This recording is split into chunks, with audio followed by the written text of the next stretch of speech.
Hello everyone, welcome to my YouTube channel volt physics with PS Dubey. आज हम लेके आए हैं वीडियो क्लास 11th के लिए। क्लास 11th का पहला चैप्टर है फिजिकल वर्ल्ड। ठीक है, इसमें हम आपको बेसिक जानकारी देंगे। पहले साइंस क्या है, साइंस के कितने पार्ट हैं, फिजिक्स है, फिजिक्स में कितने पार्ट हैं, ब्रांचेस इसके कितने कितने हैं, यही सारी चीजें हम बताएंगे। ठीक है, तो आइए देखते हैं क्या होता है फिजिकल वर्ल्ड। मतलब हमारा संसार, हम अपने संसार के बारे में जानना है। ठीक है, कि उसमें साइंस कहाँ कहाँ पे अप्लाई हो रहा है, साइंस है, साइंस में भी कितने पार्ट हैं। ठीक है, तो यही सारी चीजें सीखनी है। तो चलिए देखते हैं। साइंस आपको पढ़ाया जा रहा है, आप बचपन से ही आपको पढ़ाया जा रहा है, छोटी क्लासेस से साइंस पढ़ाया जा रहा है। ठीक है, तो साइंस में आप ढेरों चीजें पढ़ते हैं, जैसे हमारी बॉडी के बारे में पढ़ते हैं, केमिकल्स के बारे में पढ़ते हैं, ठीक है, फोर्सेस के बारे में पढ़ते हैं। तो क्या है, कैसे है, हमको देखना है इसको। केमिस्ट्री, फिजिक्स, बायोलॉजी, 3 पार्ट्स हैं साइंस में। ठीक है, या आप ये कहिए 3 ब्रांचेस हैं, केमिस्ट्री है, फिजिक्स है और बायोलॉजी है। हम फिजिक्स पे बात करेंगे, केमिस्ट्री और बायोलॉजी आप केमिस्ट्री बायोलॉजी में पढ़ेंगे। ठीक है, फिजिक्स में क्या है, फिजिक्स आखिर फिजिक्स है क्या, सबसे पहली बात। ठीक, साइंस तो आप जानते हैं कि सुव्यवस्थित सुसंगठित ज्ञान को ही विज्ञान कहते हैं। ठीक, क्रमबद्ध सुसंगठित सुव्यवस्थित एवं क्रमबद्ध ज्ञान को ही विज्ञान कहते हैं, मुझे हिंदी में याद है। ठीक है, तो आप इसको इंग्लिश में भी पढ़ सकते हैं। अब जान जाइए कि जो है आपका जो अब मैं बात करूंगा फिजिक्स क्या है। ठीक है, फिजिक्स क्या है, हम फोर्सेस के बारे में पढ़ते हैं, हम मोशन के बारे में पढ़ते हैं, हम अपने नेचर में देखते हैं कि चीजें चल रही हैं, या हमारे नेचर में जो भी लॉज लगते हैं, ठीक है, वो सब कहां से आए, वो सब फिजिक्स के ही अकॉर्डिंग हम बात करते हैं। फिजिक्स के अंतर्गत हम उन चीजों पे बात करते हैं। अब फिजिक्स की 2 ब्रांच है, फिजिक्स की 2 ब्रांच है। ये चीज बताना बहुत ही इंपॉर्टेंट है, क्योंकि जब आपको क्लास में टीचर बोलता है बेटा ऑप्टिक्स पढ़ लेना या मैकेनिक्स का तैयार करना है, तो आप थोड़ा कंफ्यूज हो जाते हो, यार ये मैकेनिक्स क्या है, ऑप्टिक्स क्या है, सारी चीजें डिटेल में मैं बताऊंगा। ठीक है, ताकि आपके दिमाग के ऊपर से उड़े ना, ठीक, उड़ने नहीं देना है। ठीक है, क्लासिकल फिजिक्स है, क्वांटम फिजिक्स है। क्लासिकल फिजिक्स एक है, फिजिक्स का पहला ब्रांच है क्लासिकल है, दूसरा है क्वांटम। अच्छा, क्लासिकल फिजिक्स क्या है, तो सर क्लासिकल फिजिक्स में क्या होगा, कैसे होगा, बताइए सर हमको। तो बेटा देखो, क्लासिकल फिजिक्स जो होता है उसमें हम मैक्रो ऑब्जेक्ट्स के बारे में बात करते हैं। मैक्रो ऑब्जेक्ट्स, मैक्रो होता है एक माइक्रो होता है। मैक्रो, माइक्रो, ठीक है, माइक्रो मतलब छोटा, ठीक है, और मैक्रो मतलब बड़ा। तो मैक्रो ऑब्जेक्ट्स के बारे में बात करना, मैक्रो ऑब्जेक्ट्स के मोशन के बारे में बात करना, उनके बीच में फोर्सेस के बारे में बात करना। ठीक है, ये सब किस में आएगा, क्लासिकल फिजिक्स में। मैं बेसिक बेसिक बता रहा हूं, deals with the macroscopic phenomena. ठीक है, जिसमें मैक्रोस्कोपिक फेनोमेना के साथ डील की जाती है, या मैक्रोस्कोपिक ऑब्जेक्ट्स के बारे में बात किया जाता है, that is comes into classical physics. चलिए ठीक है। अच्छा सर, क्लासिकल फिजिक्स के भी ब्रांचेस हैं? हाँ हैं, इसके भी ब्रांचेस हैं, मैंने लिख दिया है। पहला है मैकेनिक्स। ठीक, मैकेनिक्स क्लासिकल में आएगा, ऑप्टिक्स भी क्या आएगा, क्लासिकल में आएगा, और थर्मोडायनेमिक्स क्लासिकल में, और इलेक्ट्रोडायनेमिक्स भी क्लासिकल फिजिक्स में ही आएगा। ठीक है, ये चारों चीजें क्लासिकल में आएंगी। मैं छोटी छोटी एक एक लाइन सबके बारे में बताता चलूंगा। मैकेनिक्स क्या है, मैकेनिक्स फिजिक्स का ऐसा पार्ट है कि आप उसके बारे में बात करते हो कब, कि जब ऑब्जेक्ट्स क्या होते हैं, मोशन में होते हैं। ठीक है, ऑब्जेक्ट्स क्या होते हैं, मोशन में होते हैं, या फिर बड़े ऑब्जेक्ट पे फोर्सेस के बारे में बात करते हैं, तो हम उसको मैकेनिक्स का पार्ट बोलते हैं। ठीक है, ऑप्टिक्स क्या है, ऑप्टिक्स जब हम लाइट की स्पीड के बारे में बात करते हैं, या लाइट के बारे में बात करते हैं, लेंसेस के बारे में बात करते हैं, दैट कम्स इनटू ऑप्टिक्स। ठीक है, थर्मोडायनेमिक्स क्या है, थर्मोडायनेमिक्स में ये है टेम्परेचर के बारे में बात करना। ठीक, टेम्परेचर के बारे में बात करना, रिएक्शंस के बारे में बात करना, रिएक्शंस मतलब जो थर्मोडायनेमिक्स में आते हैं। ठीक है, वर्क डन के बारे में बात करना, तो ये सारी चीजें आती हैं। इलेक्ट्रोडायनेमिक्स में आपका आता है मैग्नेटिक फोर्स, इलेक्ट्रिक फोर्स। ठीक है, ये सारी चीजें आती हैं, आपको डिटेल में बताया जाएगा, इसको समझिए। पहले आप क्लासिकल समझिए, फिर हम क्वांटम आपको बता रहे हैं, और तब तक इसको उतारिए, फिर हम आपको आगे बता रहे हैं। तो चलिए देखते हैं क्वांटम फिजिक्स क्या होता है। ठीक है, इधर सारी चीजें देख ली हमने, mechanics, optics, thermodynamics, electrodynamics.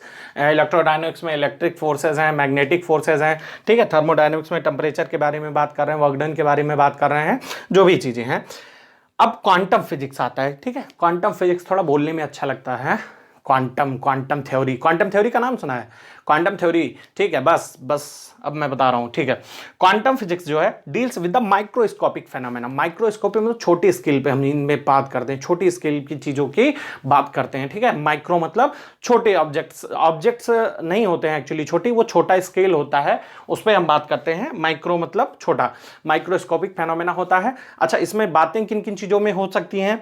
Atoms के बारे में, मॉलिक्यूल्स के बारे में और न्यूक्लियाई, ठीक है, एटम्स, मॉलिक्यूल, न्यूक्लियाई। अब जैसे क्वांटम फिजिक्स में आपको एटॉमिक के बारे में, एटॉमिक चीजें जैसे एटम्स के बारे में, एटॉमिक एक्सपेरिमेंट, जो भी चीजें हैं, ठीक है, न्यूक्लियर फोर्स हो गया, ठीक, और सारी चीजें हैं, इन पे सब पे हम बात करते हैं। तो ये जो जितनी भी माइक्रोस्कोपिक लेवल की जो होती है उसको हम क्या बोलते हैं? क्वांटम फिजिक्स बोलते हैं, ठीक है। इसमें एटम्स, मॉलिक्यूल्स, न्यूक्लियाई, ये सारे चैप्टर्स आते हैं आपके। तो एक बार फिर से देख लीजिए, साइंस है, साइंस के 3 ब्रांचेस हैं, फिजिक्स, केमिस्ट्री, बायोलॉजी। केमिस्ट्री के 2 ब्रांच है, classical physics and quantum physics. Classical के भी 4 ब्रांचेस हैं। क्वांटम में बात करते हैं एटम्स, मॉलिक्यूल्स और न्यूक्लियाई की, ठीक है। इसको देखिए, उसके बाद हम आपको बताएंगे फंडामेंटल फोर्सेस क्या होते हैं, जो आपके चैप्टर की स्टार्टिंग है, ठीक है। फंडामेंटल फोर्सेस में भी देखिए 4 टाइप के फोर्सेस हैं, ठीक है, मैं बता रहा हूं, आप इसको पहले देख लीजिए, फिर मैं उसको बता रहा हूं फंडामेंटल फोर्सेस आखिर होता क्या है, ठीक है। जल्दी करिए, इसको नोट करिए फटाक से। तो आइए बात करते हैं फंडामेंटल फोर्सेस के बारे में, ठीक है। ये फिजिकल वर्ल्ड चैप्टर का जो है, मान लीजिए, ये समझ के चलिए कि ये जो भी चीज़ें इसमें पूछी जाती हैं, इससे पूछी जाती हैं, या फिर इसके बाद एक टॉपिक और आता है आपका, जो है वो है कंजर्वेशन लॉज, ठीक है, कि कंजर्वेशन लॉज क्या होते हैं, जैसे law of conservation of energy, law of conservation of mass, law of conservation, जो भी चीज़ें हैं, ठीक। चलिए पहले हम इसको बता देते हैं फंडामेंटल फोर्सेस होते क्या हैं। फंडामेंटल फोर्सेस 2 इधर लिखा है मैंने, 2 इधर लिखा है। एक माइक्रोस्कोपिक ऑब्जेक्ट्स या मैक्रोस्कोपिक वर्ड के लिए है, और दूसरा माइक्रोस्कोपिक वर्ड के लिए। माइक्रोस्कोपिक और माइक्रो मैं आपको एक्सप्लेन कर चुका हूं, फिर से बता दे रहा हूं। मैक्रोस्कोपिक का मतलब ये है बड़े ऑब्जेक्ट्स के बारे में बात करना है हमको, ठीक है। और माइक्रो मतलब छोटी चीज़ों के बारे में, जैसे एटम्स, न्यूक्लियाई, न्यूक्लियर फोर्स हो गया, ये सारी चीज़ें होंगी। तो आइए फटाक से देख लेते हैं। ग्रेविटेशनल फोर्स है, इलेक्ट्रोमैग्नेटिक फोर्स है। इसमें 2 हैं, पहले ग्रेविटेशनल फोर्स और इलेक्ट्रोमैग्नेटिक फोर्स। आपको पता है ग्रेविटेशनल फोर्स पढ़ चुके हैं 9th क्लास में, ठीक है। इलेक्ट्रोमैग्नेटिक फोर्स मैं बताऊंगा क्या होता है। दूसरी चीज़, ये आ गए माइक्रोस्कोपिक ऑब्जेक्ट्स, जैसे बड़े बड़े ऑब्जेक्ट्स में आपको पता है कि इस पृथ्वी पे जितनी भी चीज़ें उस पर ग्रेविटेशनल फोर्स लगती हैं, वो चाहे छोटी चीज़ हो या बड़ी, ठीक है, हर एक ऑब्जेक्ट्स पे ये फोर्स लगता है। चलिए ठीक है, माइक्रोस्कोपिक वर्ड का मतलब ये हुआ है एटम्स या न्यूक्लियाई के बारे में हम बात कर रहे हैं। एटॉमिक लेवल पे हम न्यूक्लियर फोर्सेस के बारे में बात करते हैं, ठीक है, एटम्स और मॉलिक्यूल्स में। तो आइए इसको भी देख लेते हैं, स्ट्रॉन्ग न्यूक्लियर फोर्स और वीक न्यूक्लियर फोर्स। एक्चुअली ये न्यूक्लियर फोर्स लगता है न्यूक्लियस में लगता है, ठीक है। किसके किसके बीच लगता है हम आपको बताएंगे अगले पार्ट में, ठीक है। इस पार्ट में आपको बेसिक बता दे रहे हैं हम। उसके बाद हम आपको लॉज ऑफ कंजर्वेशन बताएंगे, ठीक है, कि कंजर्वेशन के लॉज क्या क्या होते हैं, ठीक। आप इस वीडियो को देखिए पूरा अच्छे से, और जो भी बेसिक चीज़ें मैंने बताई हैं उसको समझिए, ठीक है।